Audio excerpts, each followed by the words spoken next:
Okay, kids, bonus children's story time from my mobile office again. It's so great to have you in the car here with me. Well, not actually in the car, but kind of sort of like in the car with me. Now, I got a question for you just to start out. How many gods are there? One, right? Yeah, you know that. I know that. Yeah. Okay, another. Is a statue a god? No, of course not. A statue can't be a god. It's just a statue. It's just like made of wood or stone or gold. It's not a god. Well, see, you know that. I know that. But you know who didn't know that? The Israelites. Oh, man, those Israelites, I don't know sometimes. Well, Moses had been up on the mountain a whole bunch of days. He'd gone up there to go talk with God.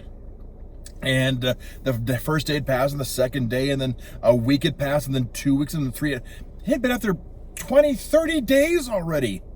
And all the people are down there wondering, like, what is he doing? I mean, we've got stuff to do, places to go, and we're just sitting here stuck waiting for Moses to come back down from the mountain. And they were wondering, he's been up there a long time. And when he left, I don't remember seeing him take any water with him. I don't remember seeing him take any food with him. The guy's over 80 years old, and he's out there with no food, no water. What are the chances that he's even still alive? Who knows, maybe he tripped over a rock and fell down a cliff, or maybe he got eaten by wild mountain goats or something. I don't think there's much chance that Moses is coming back down that mountain. Well, the people are thinking, man, that's kind of sad. But what do we do now? No Moses, and Moses was our connection to God, so here we are with no leader and no God. So what do we do now? I got an idea. Why don't we make a new God? Like a new God? Yeah, a new God. Let's just make our own God, and we can worship that God like we used to do down in Egypt. And oh, just a second. Bug. He's gone. Okay, so like we used to do down in Egypt, and we'd worship all the animal gods down there. And they're like, what a great idea. But we can't do that ourselves. We have to have our priest do it. And what are the chances of the priest doing it? Because the priest, the high priest, his name was Aaron, and Aaron was the brother of, you got it, Moses. Like, there's no way that Aaron would agree to make this God for us. But I thought, well, all we can do is ask. So they go to Aaron and they say, hey, Aaron, your brother's been gone up the mountain for, however many weeks now. We're not sure he's coming back down. So we were thinking, I don't know, maybe you could, make a new God for us. And Aaron said, what? A new God? Yeah, why not? Go bring me all your gold earrings, everything like that, and then pile them right here, and we'll see what happens. So everybody's like, yeah, new God time. So they all ran and got their gold, and they brought it to Aaron, and Aaron put it all in this big fire and melted it down, and was all liquidy and stuff like that. He started forming it and fashioning it and made it into a baby cow god. And suddenly he brought it out and showed the people, here is your new God. It's baby cow God. And they're all like, baby cow God, yes! So Aaron put out the baby cow God, and the people started dancing and started singing, oh, yes, baby cow God. Oh, we love the baby cow God. Oh, hail you, baby cow God. Oh, we love you, baby cow God. And they were singing, they were dancing, they were worshiping, they were doing all sorts of crazy stuff. I mean, it was just getting wild. It was like spring break in South Padre Island. I mean, they were just going nuts down there, just having fun worshiping the baby cow God. Well, meanwhile, up on the mountain, Moses was up there talking with God. See, Moses was still fine. God was taking care of him up there. So Moses is talking with God, and God says, Moses, I got to tell you something, and I know you're not going to be happy about this, but there's some craziness going down in the camp. And Moses is like, ugh, the Israelites, what now? Well, they've made a new God, and they're worshiping this new God. And Moses is like, already, these guys are driving me crazy. And God's like, I know, I get it. But I need you to go down there and to straighten them out. So Moses gets the 2 tablets that have the 10 commandments on it that God had made for him, these 2 big old stone tablets, and he starts walking down the hill.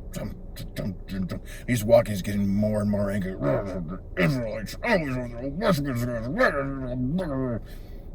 As he gets closer, his assistant Joshua is waiting for him there. And as he comes to Joshua says, hey, Moses, oh, it's so good to see you. I was so worried about you, but I knew God would take care of you. I've just been waiting here for you. And now that you're here, fantastic. But I got to tell you, I don't know if you can hear it, but there's something going on down in the camp. I'm worried that maybe the people are being attacked or something. And Moses says, oh, Joshua, if only they were being attacked. That's not what's happening. The sound that you hear is not of battles and warfare. The sound you hear is of celebration. Joshua's like, celebration of what? Just follow me. So both Moses and Joshua keep going down the mountain. And Moses is getting more and more angry. And then they round a corner, and there they are. And the people are singing and dancing. Oh, love the baby cow God. Oh, we love you, baby cow God. Oh, yes, baby cow God, you are the best. Yeah, baby cow God. Moses, he says, what are you doing? And the people said, uh-oh, he's back. And Moses comes stomping down, and he looks at the people, and he takes those 2 tablets with the 10 commandments, and he throws them to the ground, and they smash all over the place.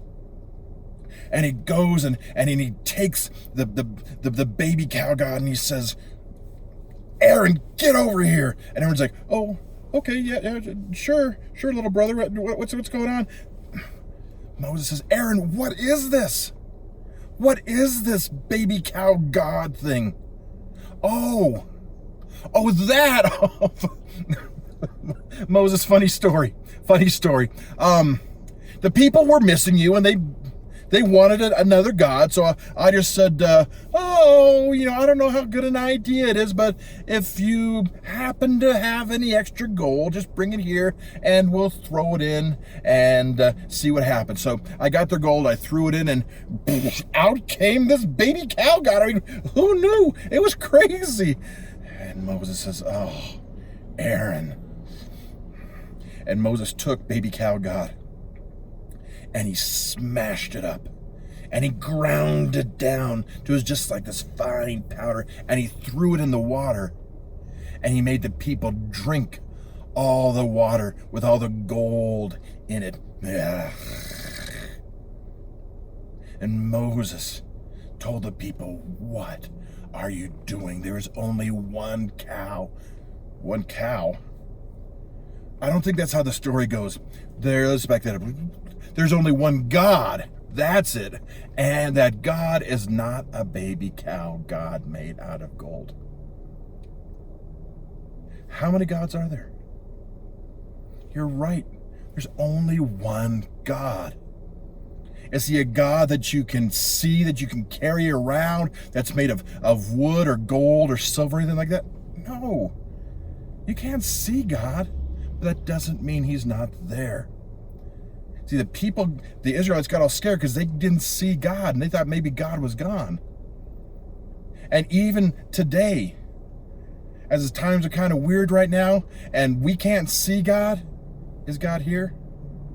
Well, you bet. Just because you can't see God doesn't mean he's not there. God is with us every day, every step of the way. so we can always trust him, because he will always take care of us. All right? Hey, thanks to the Heck family for suggesting the Baby Cow God story. And I look forward to seeing you all on Sunday when we'll have another story. This one is another recommendation from the Owens family, and we're going to look at the story of Job. Okay? All right. Can't wait to see you. Bye.